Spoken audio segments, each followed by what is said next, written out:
नमस्ते, जय धन्वंतरी।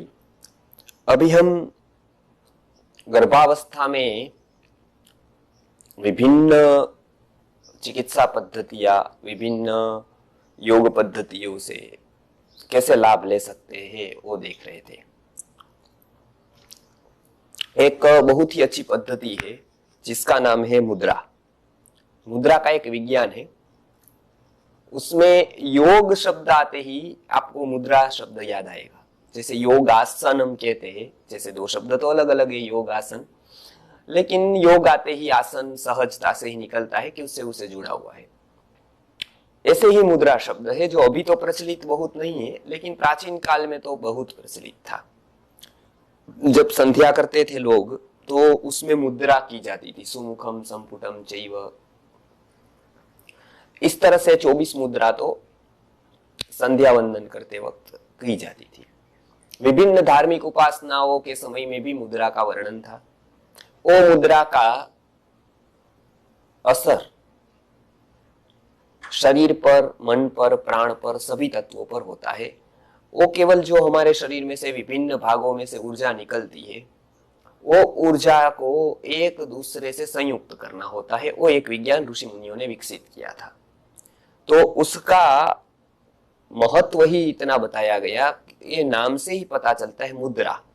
तो मोदनात् सर्वदेवानां द्रावणात् पाप संतते तस्मात् मुद्रेति ख्याता सर्वकामार्थ साधिनी।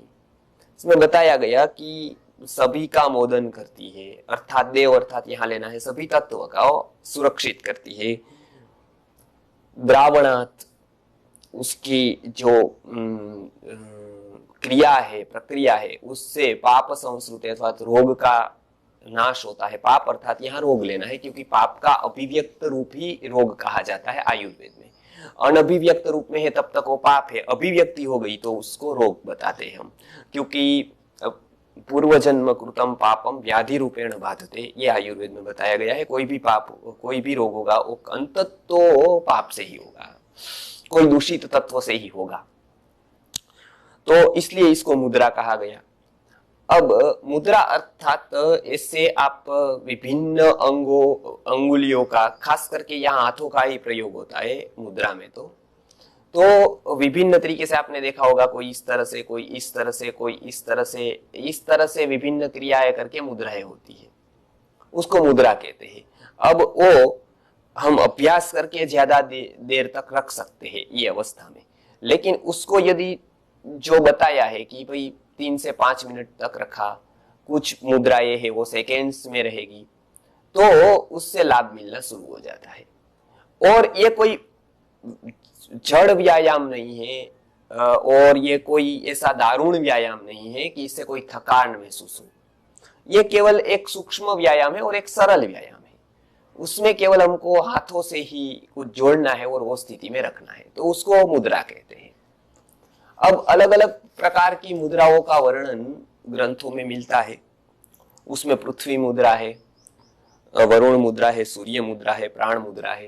वो विभिन्न तत्वों को बढ़ाने के अवस्थाओं को, वो आकार को, वो प्रक्रिया को ही वो मुद्रा का नाम दिया गया है। जैसे प्राण तत्वों को बढ़ाना है तो प्राण मुद्रा है, नाम ही प्राण मुद्रा दिया आकार। तो सबसे पहले अंगुष्ठ, जित 5 तत्वों में पूरा जगत सम्मिलित है, तो सबसे पहले ये समझना पड़ेगा कि अपने ये 5 उंगली में आसानी से आप याद रख सकते हैं कि आकाश सब जगह व्यापक है। तो आकाश यहाँ पर है, ये जो बड़ी उंगली है उसको आकाश की उपमा दी गई है। तो शुरू पृथ्वी की बात यहाँ से होगी, ये अंतिम आकाश आ गया तो पृथ्वी होगी, वो अनामिका में होगी। तो पृथ्वी, जल, तेज, अग्नि वो होगा अंगुष्ठ में, वायु यहाँ पर होगा तर्जनी में, और आकाश यहाँ पर होगा, क्योंकि ये सबसे व्यापक तत्व आकाश है और आकाश तत्व का ही प्रतिनिधित्व सबसे बड़ी उंगली करती है। तो वो अंतिम माना जाएगा आकाश तत्व, और यहाँ से फिर शुरू होगा तो पृथ्वी, जल, तेज अर्थात अंगुष्ठ, वायु और आकाश। तो ये 5 तत्व का प्रतिपादन करने वाली ये 5 उंगलियां है। ये 5 उंगली का ही उपयोग मुद्रा में होता है।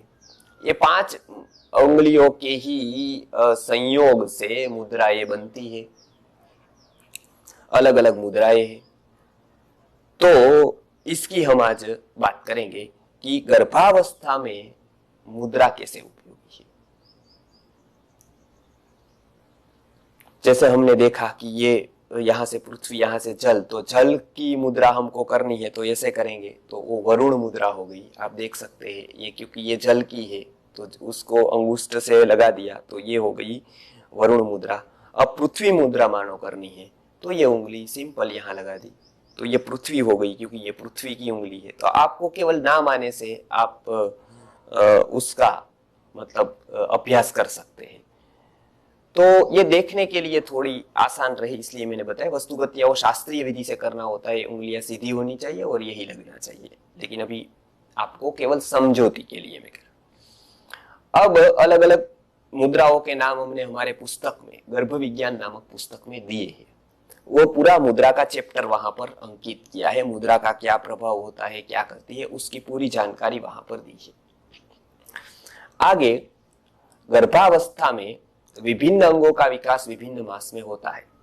सारे अंग प्रत्यंग का विकास वो होता है 1 से 3 महीने तक। इसलिए मॉडर्न लोग कहते हैं कि 1 से 3 महीने तक पूरी एनाटॉमी पूरी हो जाती है। तो 1 से 3 महीने तक अंग प्रत्यंग विकास के लिए पृथ्वी मुद्रा और वरुण मुद्रा करनी होती है। वो आसान है एकदम, क्योंकि पृथ्वी और जल ही मिलकर पूरा का पूरा स्थूल एनाटॉमी का पूरे की पूरे अंग प्रत्यंग का सर्जन करते हैं, वो हमको पता है। फिर चौथे महीने में हृदय आता है तो इसके लिए अपान वायु मुद्रा, मकर मुद्रा है चौथे और 5वें महीने में। छठे और 7वें महीने में आकाश मुद्रा और ज्ञान मुद्रा है, क्योंकि मन बुद्धि का वहां पर सर्जन होता है, मन बुद्धि का अभिव्यक्तिकरण होता है। और 8वें और 9वें महीने में ज्ञान मुद्रा और ध्यान मुद्रा है। इस तरह के मास वाइज महीने की तरह वो अलग अलग मुद्राएं करनी होती है। मासिक गर्भावस्था से पूर्व में भी कुछ मुद्राएं बताई गई है। तो गर्भावस्था के पूर्व में योनि मुद्रा है और उदर, कनिष्ठ उदर मुद्रा है, शक्ति मुद्रा है। ये मेंसिस को ठीक करने के लिए, मासिक चक्र को ठीक करने के लिए ये मुद्रा का उपयोग होता है। गर्भावस्था में भी मैंने बताया 1 से 3 महीने तक पृथ्वी और वरुण मुद्रा है। 4 और 5 महीने में मैंने बताया कि उसको अपान मुद्रा और मकर मुद्रा है। 6 और 7 में मैंने बताया कि आकाश मुद्रा और ज्ञान मुद्रा है। और 8-9 में तो ज्ञान मुद्रा और ध्यान मुद्रा है। ऐसी अलग अलग मुद्राओं का उपयोग गर्भावस्था में करने से एक तो होगा कि कोई ये दारुण व्यायाम नहीं है, इसलिए कोई नुकसान नहीं होगा। दूसरा, मुद्रा का परिणाम, इफेक्ट्स केवल शरीर पर नहीं है, शरीर पर, प्राण पर, मन पर, चित्त पर, सब पर है। इसीलिए उसको धार्मिक अनुष्ठानों में भी मुद्रा का एक स्थान रखा गया था। केवल एक्सरसाइज हो तो हमारे कोई भी धार्मिक अनुष्ठानों में एक्सरसाइज नहीं बताई है कि आपको पूजा करनी है तो इतना दौड़ कर आना है, जिम में जाकर आना है, या इतना हेवी एक्सरसाइज करके ही आना, ऐसा नहीं बताया गया। लेकिन मुद्रा का बताया गया। क्यों? क्योंकि उस समय जो मन, चित्त, प्राण जो स्थिर रहने चाहिए वो मुद्रा के कारण रह पाएंगे, क्योंकि ये पूरा ऊर्जा का खेल है। तो ये गर्भावस्था में भी ये मुद्रा का उपयोग करेंगे तो गर्भावस्था में बहुत लाभ होगा। गर्भ का विकास, अंग प्रत्यंग का विकास सुस्वस्थ तरीके से, आसानी से होता रहेगा। गर्भावस्था में मन का विकास होगा, बुद्धि का होगा, ओज का होगा, और खास करके गर्भिणी स्त्री का स्वभाव है वो स्थिर रह पाएगा। तो ये हुआ गर्भावस्था में मुद्रा विज्ञान का प्रयोग। इसका उपयोग करेंगे तो ये बहुत ही पुराना यौगिक साइंस है मुद्रा का, उसका हम लाभ ले सकेंगे। नमस्कार, जय धन्वंतरी।